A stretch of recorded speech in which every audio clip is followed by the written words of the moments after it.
DreAllDay.com. DreAllDay.com, balloverseas.com. The question is, what is the overseas basketball playing style like? I'll give my general disclaimer here again, that every team is unique, every coach is unique. Of course, every player is different. Generally speaking, now that's the end of the disclaimer.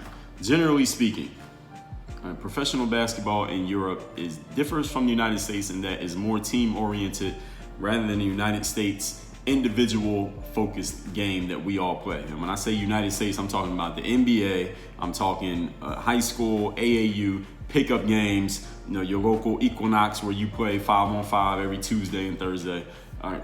In the United States, we celebrate the individual. In Europe, it's much more of a celebration of the team. Players don't put up crazy individual stats when they're playing in Europe, depending on the league that you're playing in. Again, every league is unique. There are some leagues out there where, as an American, they want you to just score all the points and put up crazy stats because that proves that you're good, depending on how many points you're averaging. But there are other leagues in Europe where if your focus is how many points you're averaging, then you can end up out off the team, even if you're putting up great stats, because the team might sense that you care more about your stats than you care about the success of the team. So that could cost you a job, even though you think you're doing the right thing that makes you look good, it is actually making you look bad. And again, this also can differ not only league by league and level by level, but also by coach. Because I did an interview with Christian Crudelli, who, if you see my insider interviews that you get after you get the Overseas Basketball Blueprint, after you get this book, I show you the insider interviews that I got. My interview with Christian Crudelli, he talked about that. He said, listen, sometimes a player will decide that they just want to score more points so that they can have better stats, which will help them get their next contract, but it'll lose them this current contract. If they're playing for my team, I'll get rid of them because I don't want players who play like that. And he's just one coach. So, but there may be other coaches out there who say, hey, I want you to score all the points because you're an American and you're the one we need to score the points. So it can vary by whoever is running that team, but it also, you'll see some generalization, some consensus based on the league that you're in and based on the country that you're playing in.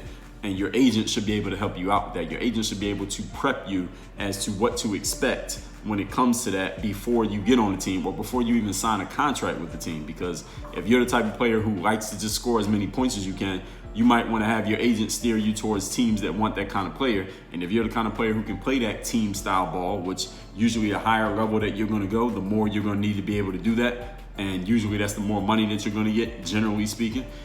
Then you may want to tell your agent, hey, get me on a team where I can play the team game. I can play the five-man game. I don't need to score all the points. I don't need to be the main focal point. I can help a team in that way. If you're capable of doing that, you might want to let your agent know that.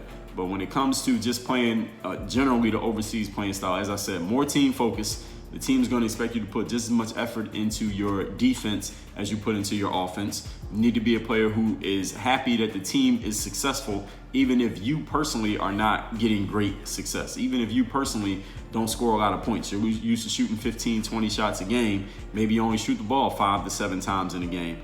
Can you still be happy if the team is successful and you're only getting 5 to 7 shots a game?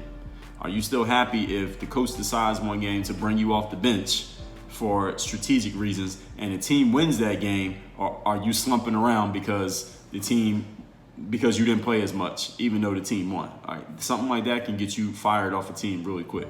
Something like trying to score all the points and not playing hard on defense or not playing as hard on D as you play on offense, that can get you fired off a team in a very short period of time. I've seen it happen. I've talked to coaches who have said this. And again, I put the interviews out there so you can listen to them. And the coach tells you this. Listen, if you're out there just focused on you and I feel like you're focused on you, you're going to be out of a job because I don't want any selfish players on my team. I don't want players who are only thinking about themselves or players who are trying to put up stats so you can get another job in like Iran or Iraq where they're going to pay you a bunch of money just to score 50 points a game. If that's what you want to do, you can go now because you're not going to play on my team playing that way. So understand that when you go overseas, if you plan on moving up, you plan on ascending in the overseas game and not just staying in one spot at one level, then you need to learn how to play the 5-on-5 game. And generally speaking, when it comes to the overseas game, most of the time, most players are not going to be the main focal point on a team. Most players on a basketball team are going to be role players. There's only one, maybe two star players on every basketball team at every level of basketball. Even if there may be a quote unquote big three, usually that third wheel person is not going to get to do all the star stuff that the other guys get. It's maybe 1, maybe 2 stars on any team, and that's even in the NBA. In Europe, there may be 0 stars. And nobody's going to be able to just call their own number all the time, just do what they want as far as having the ball and isolating and things like that and getting stats, as I already talked about. So be able to play 5-on-5, be able to play off the ball. If you're a player who's used to having the ball all the time, be able to play without the ball.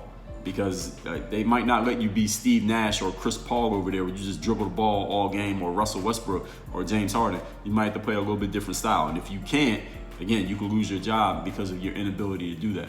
Be able to be a person who's a facilitator more than just a scorer, more than just a one-on-one player. Maybe be a player whose role it is to just move the ball and play defense. Maybe your role, for whatever reason, coach decides to bring you off the bench, even though you think you're better than all 5 of the starters. I've seen it happen. It's happened to me.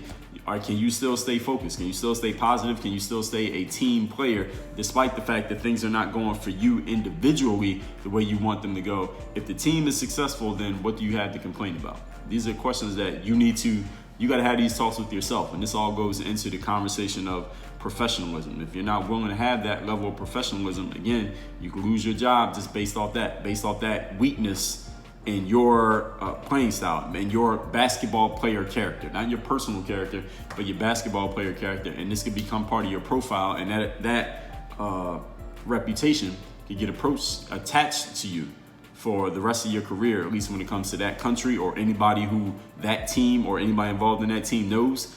Somebody's gonna reach back out to that team when you try to get another job 2 years later, and they're gonna give that report. And now that's gonna be hanging over your head for the rest of your career. So you need to think about these things when you're out there on that court playing, and keep these in mind, again, before you step on the court overseas. You don't want to get on the court and learn these too late, because by then it might be too late. You might be out of a job. So keep all this stuff in mind, that the European game, generally speaking, is much more team oriented, is much more team focused. They frown on a person who just wants to do the individual thing, because again, it's all about the success of the team over the success of the individual. And every individual benefits when the team benefits. So when you're a team player and you show that you care more about team than you do about stats, that'll help you ascend and rise up in the European game.